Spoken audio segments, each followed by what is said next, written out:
Hi guys, so yun, panibagong araw na naman para sa ating lahat. So papunta na nga kaming tatlo ngayon kasama yung mga bata sa pwesto nga namin. Nung nakaraan nga nung namimili pa nga lang kami ng mga gagamitin nga namin dun sa resto. Sinama ko nga yung t-shirt para nga may uniform kami. As usual, kulay yellow yung binili ko.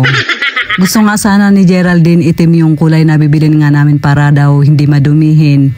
Pero sabi ko sa kanya kasi mas maganda talaga yung yellow. Lalagyan na nga lang nga namin ng apron para hindi nga masyadong madumihan. Buti na nga lang nga din yung t-shirt na nabili nga namin sa Shopee. Mabilis lang matanggal yung dumi niya at saka mabilis lang din siyang matuyo. Bukod pa nga doon ang mura nga niya 130 pesos lang. Hindi din nga siya mainit suotin. Nung nandun kasi kami sa Divisoria, nagtry din kaming maghanap. Nagre-range nga siya ng 230 pataas. Makapal din naman yung tela pero hindi na nga namin yun binili. Kaya napunta nga kami sa Shopee at yun nga, sabi nga ni Geraldine, golden yellow yung bilhin nga namin. Yun lang, naikwento ko lang din naman. Yung sa akin nga, hindi ko pa nga siya sinusuot. Si Carlos naman, kapag gabi naman niya sinusuot. So yun nga, pagka-open nga namin ng resto, maya-maya nga may nag-chat nga sa page nga namin na o-order daw sila ng bilao. Pati na din nga beef biryani. Suki na din nga sila at siya rin nga yung bumili kahapon sa amin ng maaga pa lang din kasi tanghalian nga nila. Ngayon nga, ito na naman yung tanghalian nga nila at sinubukan nga nila yung whole chicken. For lunch na nga nila yon. Si Carlos naman gumagawa nga siya dito yung signage nga. Kaya kaming dalawa muna ni Geraldine yung gumagalaw. Pinapatayo lang namin siya doon kapag may i-deliver nga siya. Yung mga pamangkin nga nitong may-ari nga nitong nirerentahan nga namin. Pangatlong araw na nga nila ngayong bumili ng chicken at beef burger. Kapag ganun nga nakita nga namin na bumabalik nga sila, talagang natutuwa kami kasi nga ibig sabihin talagang nasarapan nga sila. Nag-try na din nga sila ng chicken biryani, pati na din nga yung chicken inasal nga namin. Puro delivery at take out nga yung mga customer namin itong hapon na to. Ito nga sa May Bayanan at Putatan yung mga nagpapadeliver.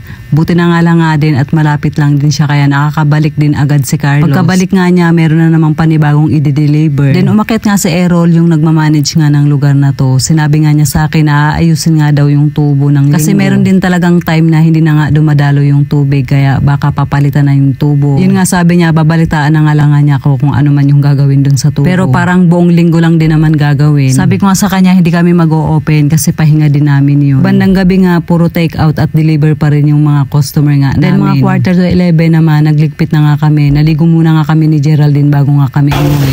Uwi na guys! Uwi na tayo for today's video.